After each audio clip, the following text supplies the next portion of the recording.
Bien, ¿cómo están? Como corresponde, vamos a revisar algunos conceptos generales de seguridad e higiene.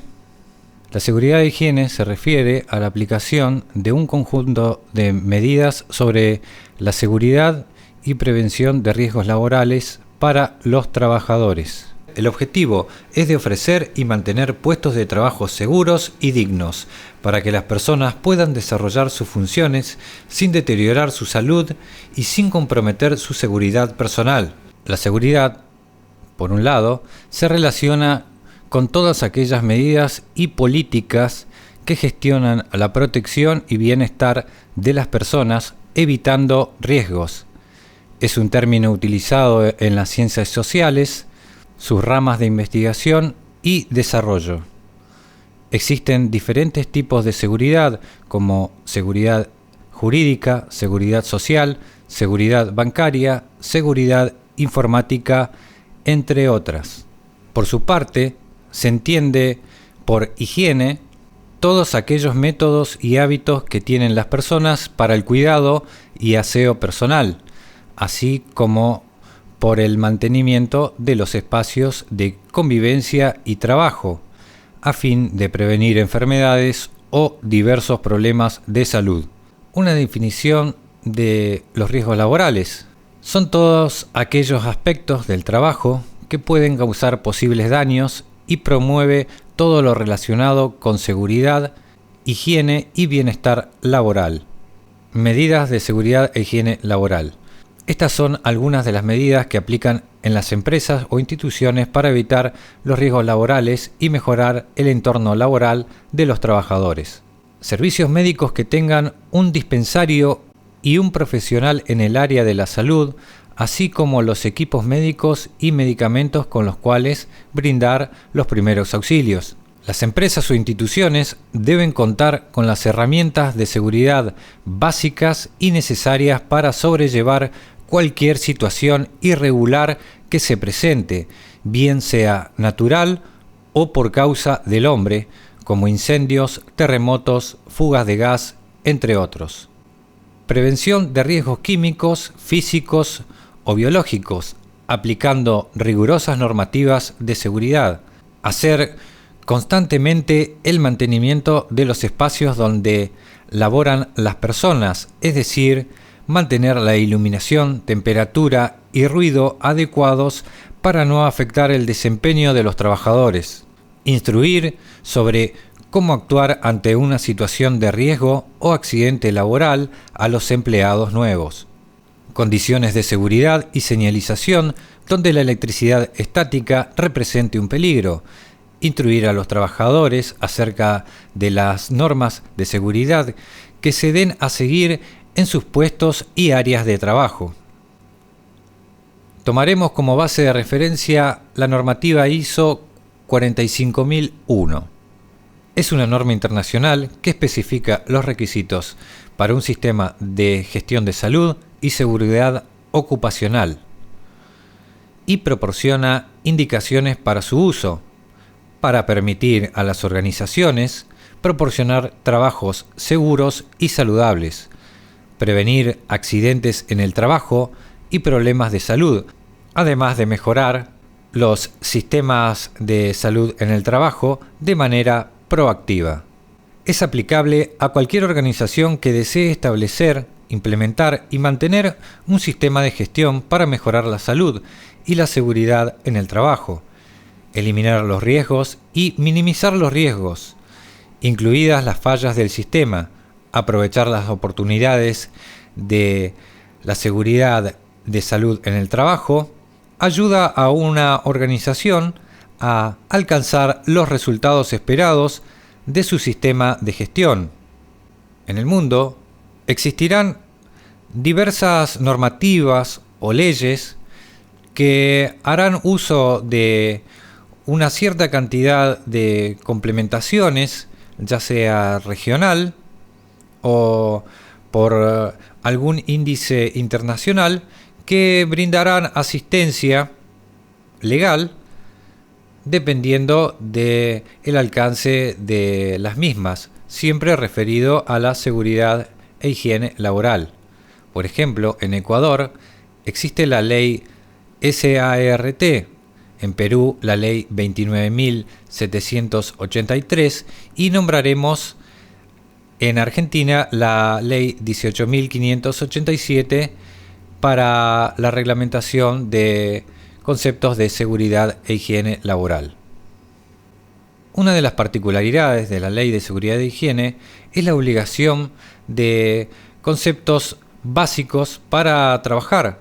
Por ejemplo, vamos a nombrar la cartelería y señalización, donde existirán una cierta cantidad de complementos como carteles de prevención y avisos sobre que deben utilizarse los elementos de protección personal. También el indicativo en forma gráfica de cuáles son los elementos que se deben utilizar en el ambiente laboral. Una de las particularidades en la ley es que aparecerán procedimientos para trabajos específicos. Vamos a nombrar el ejemplo de procedimientos de carga. Primero, doble las rodillas y pónganse en cuclillas a una altura cómoda. Segundo, levante el objeto manteniéndolo cerca del cuerpo. Y tercero, levántese haciendo la fuerza con las piernas y la columna derecha. Este tipo de procedimientos servirá para conservar nuestra postura y equilibrio al momento de la carga y no debe exceder el propio peso de la persona. Algunos de los elementos de protección personal que suelen utilizarse son protección auditiva, es para resguardarnos de los ruidos que pueden afectar directamente la audición, causando una pérdida total en el peor de los casos. Protección para la cabeza, es necesario resguardar toda la parte craneal de cualquier inconveniente u objeto que puede llegar a caer sobre la persona que está trabajando.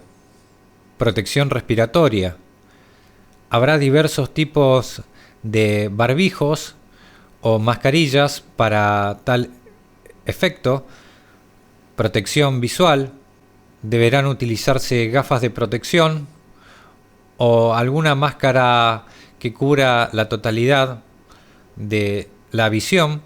También hay accesorios para el cuidado de la cintura y la espalda, protección para manos, es decir, guantes, la ropa de protección adecuada y protección para los pies. Dependiendo del tipo de trabajo, existirán una variante exclusiva para el fin que se esté utilizando. Como este breve resumen está realizado para el trabajo con electricidad, vamos a nombrar las 5 reglas de oro para minimizar el riesgo eléctrico en trabajos sin tensión. ¿Qué significa esto?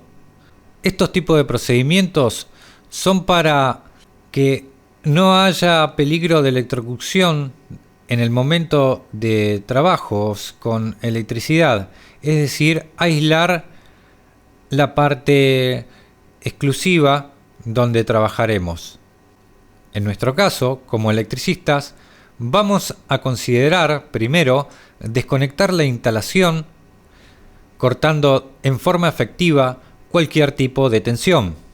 Para instalaciones domiciliarias puede servir desconectar el tablero o bajar la térmica, pero todo esto incluye un procedimiento que veremos a continuación. Evitar cualquier posible reconexión, es decir, mediante aparatos de bloqueo de protecciones, tendremos la posibilidad de realizar este segundo paso. Verificar la ausencia de tensión en cada una de las fases y el conductor neutro en caso de existir. Poner a tierra y en cortocircuito todas las posibles fuentes de tensión. Por último, debemos delimitar y señalizar la zona de trabajo. Desconectar la instalación, cortando de forma efectiva cualquier tipo de tensión, por ejemplo, será bajar los interruptores en modo apagado. Tendremos para este ejemplo un disyuntor o interruptor diferencial y dos termomagnéticas. Cada termomagnética alimenta a una instalación de tomacorrientes de uso general y a una instalación de iluminación de uso general. De forma independiente, estas dos últimas actúan por sobrecarga de tensión o por cortocircuito, a diferencia del disyuntor que actúa para salvaguardar la vida de las personas cuando se detecta una fuga a tierra. Más adelante explicaremos los conceptos generales de los equipos de corte. Evitar cualquier posible reconexión bloqueando los aparatos de corte. Esto es por si acaso alguien acciona la llave y accidentalmente se produce la electrificación nuevamente de la línea donde se está trabajando y habría electricidad en la misma, lo que puede producir un problema de sea un cortocircuito o alguna otra inconveniencia como electrocución para los que están operando en la línea realizando alguna conexión. Bien, los aparatos de bloqueo son mecanismos o dispositivos mecánicos que son adicionados a las llaves de corte. Estos recomendablemente deben estar con un candado y con una llave para mantenerlos con mayor seguridad. Verificar la ausencia de tensión en cada una de las fases y el conductor neutro en caso de existir.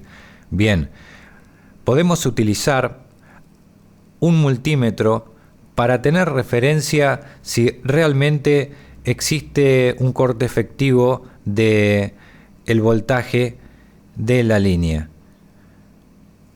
También debemos utilizarlo para saber si hay algún voltaje en el neutro y las conexiones con bornera que puede haber en un tablero y que quizás tengan también algún tipo de voltaje. Por lo tanto, consideramos más de una medición al momento de verificar la ausencia de tensión. Todos estos procedimientos los veremos en las próximas clases. Poner a tierra y en cortocircuito todas las posibles fuentes de tensión.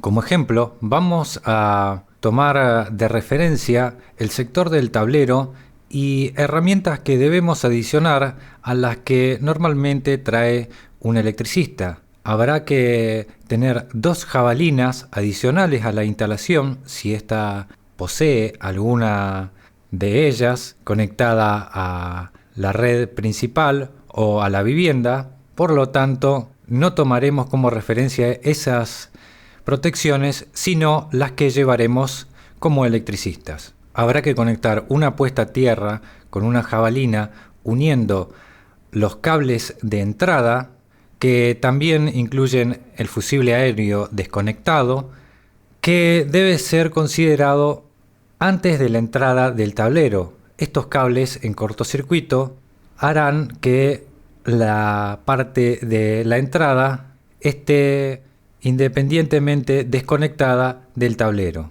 Por otro lado, la puesta a tierra con cables unidos en cortocircuito aguas abajo del tablero, es decir, el sector de salida del tablero hacia la instalación propiamente, hará que tengamos un sector desenergizado para poder trabajar correctamente en el tablero de forma segura. Eléctricamente es el concepto que debe utilizarse al momento de conservar una seguridad para los trabajadores.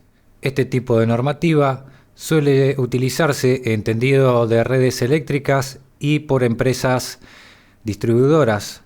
Por lo tanto, haciendo una analogía, es decir, pasando ese trabajo de tendido eléctrico y comparándolo con el trabajo de instalaciones domiciliarias, se realizaría en el tablero. Es una normativa de seguridad e higiene que tiene estricto control por parte de todos los operarios. Y por último, delimitar y señalizar la zona de trabajo. Esto significa que mediante el uso de cartelerías, de cintas de seguridad, con sus respectivos indicativos de peligro, también puede utilizarse alguna cadena de color rojo y blanco. Existen otros colores, pero esos serían los indicados, que deben conservar una distancia que corresponderá a la tensión que se esté manejando. En este trabajo de instalaciones domiciliarias suele ser de baja tensión, por lo tanto una distancia mínima de 0,8 metros es la indicada. Además de esto, debe darse un instructivo para la gente que está cercana, todos los transeúntes, que no deben acercarse al lugar mientras se está trabajando. Bien, consideramos que el trabajo de instalación eléctrica es en conjunto con el trabajo de instalaciones industriales y también es un complemento del trabajo de construcción para las viviendas domiciliarias, locales comerciales, también para lugares donde exista la posibilidad de hacer algún conexionado de baja tensión, que es el que involucra a este curso. Por lo tanto, vamos a considerar que serán un complemento las leyes, normativas, reglamentos, manuales de instalación, manuales de uso de los equipos y herramientas, además de el sentido común y la responsabilidad con la cual debemos operar al momento de realizar trabajos con instalaciones eléctricas.